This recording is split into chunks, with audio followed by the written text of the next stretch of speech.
কইতাছে আর কি যে শ্বশুর বাড়ির বালা বউ হইতে পারছে কি না এটা জানি না, কিন্তু শাশুড়ি বা যা কেরা দিছে এগুলো দিছে কে? এদিকে আয়,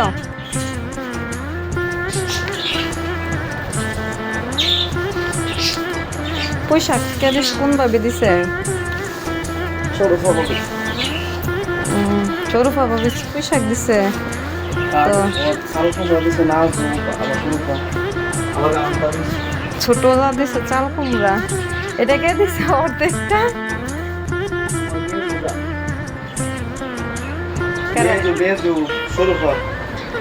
দুইটাই শরুফা দিছে না, এটা শরুফা দিছে, শরুফা ভাবি দিছে, আর এটা হচ্ছে ইয়া নাজু দিছে। তো শ্বশুর বাড়ি ভালো বউ হইতে পারছে কিনা জানি না, কিন্তু ছোটোখাটো ভালোবাসা অনেক কিছু শ্বশুর বাড়ির। যাই হোক, আসলে দামি কম দামি বা ভালো মন্দ সেটা বিষয় না, বিষয় হচ্ছে ভালোবাসা যেটাতে মিশানো থাকে সেটা অল্প হলেও বা ছোট হলেও অনেক কিছু, ঠিক আছে? তো এই জন্য ভিডিওটা মেক করলাম। আসলে অনেকে বলে যে শ্বশুর বাড়ির লুক ভালো না, বা শ্বশুর বাড়ির লুক হয়তো আমাকে পছন্দ করে না। আমাকে না, দুনিয়ার মধ্যে সবাই চলতে ফিরতে গেলে বলে যে শ্বশুর বাড়ির লোক একজন একজনকে দেখতে পারে না, কিন্তু এর মধ্যেও কিন্তু ভালোবাসা মিশানো থাকে। শুধু যে শ্বশুর বাড়ির লোক যে বউদেরকে দেখতে পারে না, বউরা যে শ্বশুর বাড়ির লোকদের দেখতে পারে না, বিষয়টা এমন না। সময়ও কিন্তু কাছের মানুষও, নিজের আপন মানুষও, নিজের মানে তাদের সাথেও কিন্তু মানে কিছু না কিছু টুকিটাকি হয়ে থাকে। তো আসলে জানি না। তো যাই হোক, আমার কাছে জিনিসটা ভিডিও করার মানে হচ্ছে এটাই, খুব ভালো লাগলো। আমি আসলে তেমন একটা যোগাযোগ নাই আমার যাদের সাথে, কারণ আমি যাই মাঝে মধ্যে যাওয়া আসা করি, কিন্তু কখনো ওইরকমভাবে থাকা হয় না।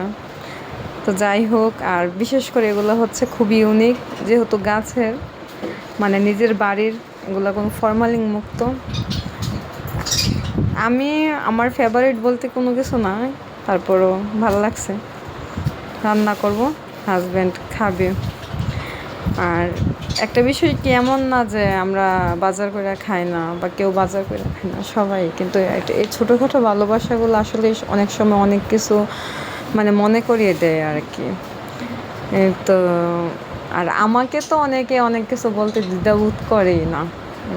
কেউ এরকম কথাও বলছে যে আমার শ্বশুরবাড়িতে আমি কখনো মানে কি যাইতেই পারবো না। আসলে আমার শ্বশুরবাড়িতে আমি যাই না, না যাই বা আমি যাইতে পারি না, না পারি, সেটা আমি ভালো জানি, শ্বশুরবাড়ির লোকজন ভালো জানে, বা যারা বলছে তারাও ভালো জানে।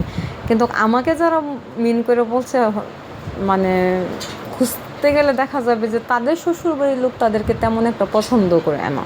হয়তো বা সামনাসামনি ভালোবাসা দেখাতে আসে, বাট পিছনে অনেক কিছু। তো যাই হোক, আলহামদুলিল্লাহ সব কিছুর জন্য।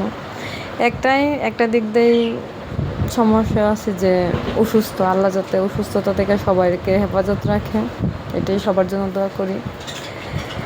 সবাই ভালো থাকবেন। আর আমার হাজব্যান্ডের জন্য দোয়া রইল। আমার হাজব্যান্ড হচ্ছে তার বাড়িতে গেছিলো আর কি। তো যাই হোক, বউর জন্য ভালোবাসা।